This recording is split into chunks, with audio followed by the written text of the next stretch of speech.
சமூக ஊடகங்களை தற்போது ஆக்கிரமித்திருக்கிற ஒரு விடயம்தான் ஜனாதிபதியின் உதவித்தொகை ஒவ்வொரு குடிமகனுக்கும் 1,00,000 ரூபாய் வழங்கப்படுவதாக சுஜி. இதை நிறைய பேர் ஷேர் பண்ணிட்டு வர்றாங்க. வாட்ஸ்அப்லேயா இருக்கலாம், ஃபேஸ்புக்லேயாக இருக்கலாம், ஷேர் பண்ணிட்டு வர்றாங்க. அதாவது இந்த உதவித்தொகைக்கான விண்ணப்பம் எங்களுக்கு நிறைய பேர் வாட்ஸ்அப்பில் அனுப்புகிறாங்க. இது உண்மையா, இந்த உதவித்தொகை உண்மையானு. ஏன்னா நிறைய பேர் நம்புறதுனால தான் இதை அனுப்புகிறாங்க எங்களுக்கு. இப்போ நிறைய பேருக்கு இப்போ நம்ம சேனலை பார்த்ததில் விழிப்புணர்வு வந்துருக்குது. அப்போ நிறைய பேருமே நம்மகிட்ட கேட்குறாங்க, இது உண்மையா, கொஞ்சம் பார்த்து சொல்லுங்கள் அப்படின்னு. அப்போ அதன் அடிப்படையில் தான் இன்றைக்கி நாங்கள் இந்த ஜனாதிபதி உதவித்தொகை உண்மைக்கும் வழங்கப்படுதா அப்படின்ற விஷயங்களை தான் பார்க்க போகிறோம். அந்த குறிப்பிட்ட சமூக ஊடக பதிவில் எப்படி குறிப்பிடப்பட்டிருக்குதுன்னா, இந்த ஜனாதிபதியின் உதவித்தொகை விண்ணப்பம் தற்போது திறக்கப்பட்டுள்ளது. தகுதியுள்ள அனைத்து இலங்கை குடிமக்களுக்கும் அனைவருக்கும் ஜனாதிபதி உதவித்தொகைக்கு இப்போது ஆன்லைன் மூலமாக விண்ணப்பிக்கலாம். குறிப்பாக 13 முதல் 65 வயதிற்கு உட்பட்ட தகுதியுள்ள அனைவருக்குமே இந்த பணம் வழங்கப்படுது. அதுலேயும் ஒரு குறிப்பிட்ட ஏஜ் லிமிட் கொடுத்துருக்குறாங்க. அதாவது 13லிருந்து 25 வயதிற்கு உட்பட்டவர்களுக்கு 1,00,000 ரூபாயிலிருந்து 1,50,000 ரூபாய் வரை, 25 வயதிலிருந்து 65 வயது வரையானவர்களுக்கு 1,50,000 ரூபாயிலிருந்து 3,00,000 ரூபாய் வரையில் தான் இந்த தொகை வழங்கப்படுது.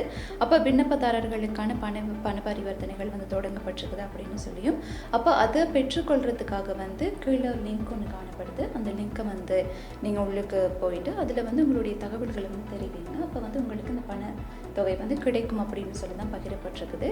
அப்போ இந்த விடயம் உண்மையாலுமே ஜனாதிபதி பணம் மக்களுக்கு கிடைக்கப்படுது, அதாவது தகுதியானவர்களுக்கு இந்த பணம் வழங்கப்படுதா அப்படின்ற ஆய்வுகளை நம்ம மேற்கொண்ட போது உண்மையிலுமே நம்மளுமே அந்த லிங்க்குள்ளே போனோம் இல்லையா சுஜி? நிச்சயமா. அதாவது இந்த விஷயத்தை லிங்க்குள்ளே போகிறதுக்கு நாங்கள் ஒரு விஷயம் பார்க்கணும்.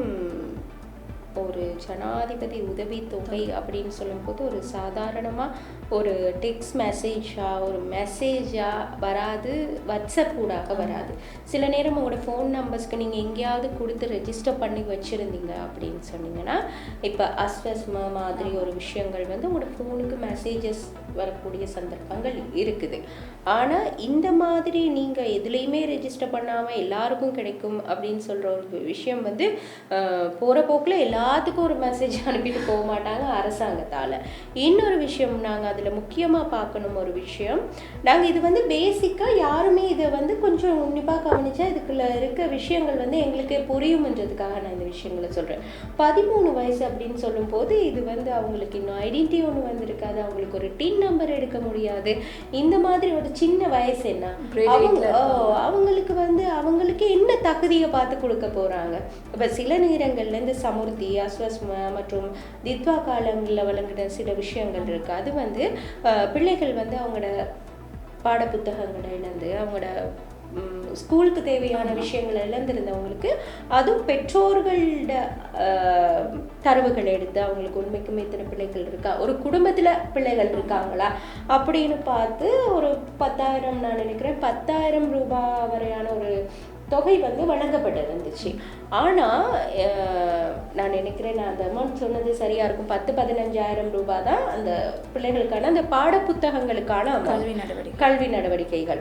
ஆனால் இது 13 வயசு அப்படின்னு சொல்கிறது அவங்க எந்த தகுதி இல்லை. இப்போ நாங்கள் ஒரு விண்ணப்பத்தையும் விண்ணப்பிக்கிறோன்னு சொன்னீங்களேன், 13 வயசு உள்ளவங்களுக்கு என்ன நாங்கள் தகுதின்னு சொல்லுவோம் அப்படின்னு அவங்களுக்கு தகுதி இல்லைன்னு சொல்ல வரல, அவங்கள அடையாளப்படுத்துறதுக்கு நாங்கள் என்ன சொல்ல போகிறோம். இப்போ நான் அப்படின்னு 13 வயசுன்னு சொல்லி நானும் விண்ணப்பிக்கலாம் தானே.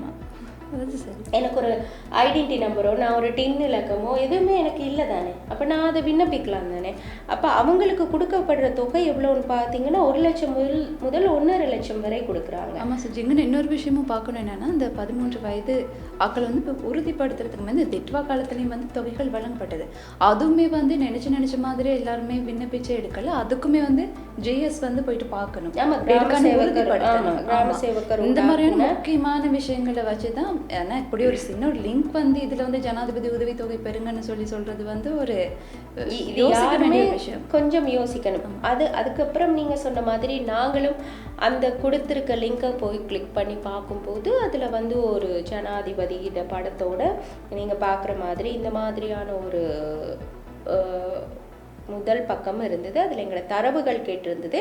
ஆனால் நீங்கள் மேலே பார்க்கும்போது தெரியும், இதில் வந்து இந்த ரூபான்னு கொடுத்துருக்கிறதுல ஸ்பெல்லிங் மிஸ்டேக், அதாவது ரூபான்னு கொடுத்துருக்கிறதுல தமிழ் எழுத்தெல்லாம் பாருங்கள் எப்படி இருக்குன்னு. ஒரு அரசாங்க தளம் அப்படின்னு சொல்லும்போது இப்படியான பிழைகள் இருக்காது. இது வந்து சும்மா ஏஐயில் கிரியேட் பண்ணி தற்காலிகமாக செஞ்ச ஒரு தளம். ஆமாம். அப்போ இதில் உள்ளுக்கு போயிட்டு பார்க்கும்போது அடுத்தடுத்த நீங்கள் இது கிளிக் பண்ணாதீங்க. நாங்கள் இது தொடர்பான உண்மையை அறியணும் அப்படின்றதுக்காக இது கிளிக் பண்ணி உள்ளுக்கு போனோமே தவிர நீங்கள் கிளிக் பண்ண போகாதீங்க. காரணம் இன்னொரு விஷயம், இதை வந்து நீங்கள் இதே லிங்கை நீங்கள் எடுத்துகிட்டு போயிட்டு லேப்லேயோ அல்லது உங்களோட டெஸ்க்டாப்லேயோ நீங்கள் செய்து பாருங்கள், அந்த பேஜ் வந்து உங்களுக்கு காட்டாது, ஓப்பன் ஆகாது. உங்களோட ஃபோனில் தான் அது ஓப்பன் ஆகும். காரணம் என்ன அப்படின்னு சொல்லி பார்த்தீங்கன்னா, இப்போ நிறைய எங்களோட தரவுகள், எங்களோட தனிப்பட்ட தரவுகளாக இருக்கட்டும், இல்லைனா எங்களோட பேங்க் விவரங்களாக இருக்கட்டும், நாங்கள் பேங்க் டிரான்சாக்ஷன் எல்லாமே இப்போ ஃபோனில் தானே செய்கிறது.